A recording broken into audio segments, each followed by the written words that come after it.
आइए आज इस वीडियो के माध्यम से हम सब एक घर, जिस घर में हम निवास करते हैं, जिस घर में हम अपना जीवन यापन करते हैं, एक वैदिक घर, वेदों में जो घर के बारे में बताया गया है, एक वैदिक गृह कैसे होना चाहिए, आज हम इस पर आप सबके माध्यम से एक छोटी सी वार्ता करेंगे कि जब हम घर का निर्माण करते हैं तो उस घर में क्या क्या चीज़ें होनी चाहिए, वो घर कैसा होना चाहिए और वह घर जो वैदिक घर के नाम से जाना जाता है वह कैसे होना चाहिए। आइए आज देखते हैं एक वैदिक घर की क्या विशेषताएं होनी चाहिए। वैदिक घर की विशेषता में अगर हम देखते हैं तो वेदों में यह उल्लिखित है कि पूर्वाह्न और अपराह्न दोनों समय में जो सूर्य की किरणें हैं घर में प्रवेश करें। कहने का तात्पर्य, जब सूर्योदय होता है और जब दोपहर होता है, दोपहर के बाद जिसे अपराह्न कहते हैं, और पूर्वाह्न दोपहर के पहले, दोनों समय में, दोनों कालों में सूर्य की किरणें जो है घर में प्रवेश करनी चाहिए।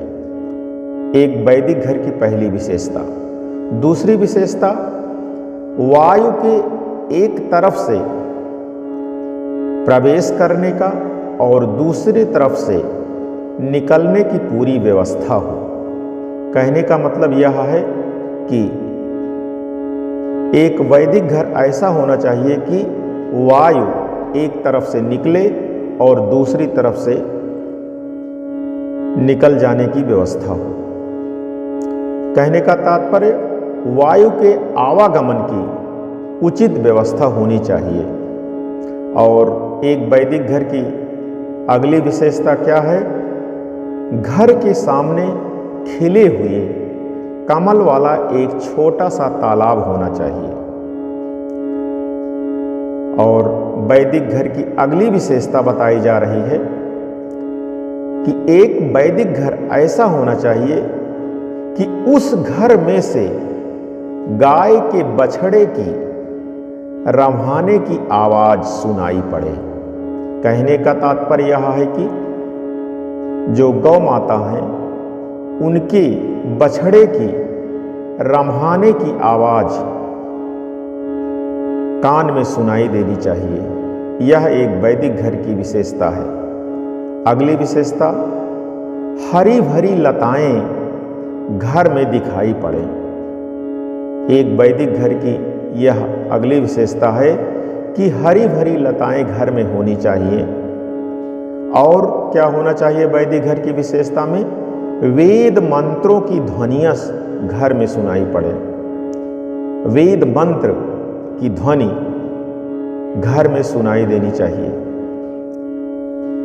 वैदिक घर की अगली विशेषता है, स्वाहा के द्वारा देवों को भोजन, स्वाहा के माध्यम से देवों को भोजन और स्वधा के द्वारा पितरों को भोजन दिया जाता हो। एक वैदिक घर की यह बहुत ही विशिष्ट विशेषता है कि स्वाहा के माध्यम से देवों को भोजन प्राप्त हो और स्वधा के माध्यम से पितरों को भोजन दिया जाना चाहिए। ऐसी व्यवस्था एक वैदिक गृह में वेदों में उल्लिखित है, बताई गई है, और ऐसे घर ही स्वर्ग होते हैं।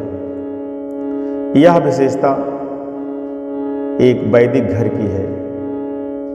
बहुत बहुत धन्यवाद। ओम।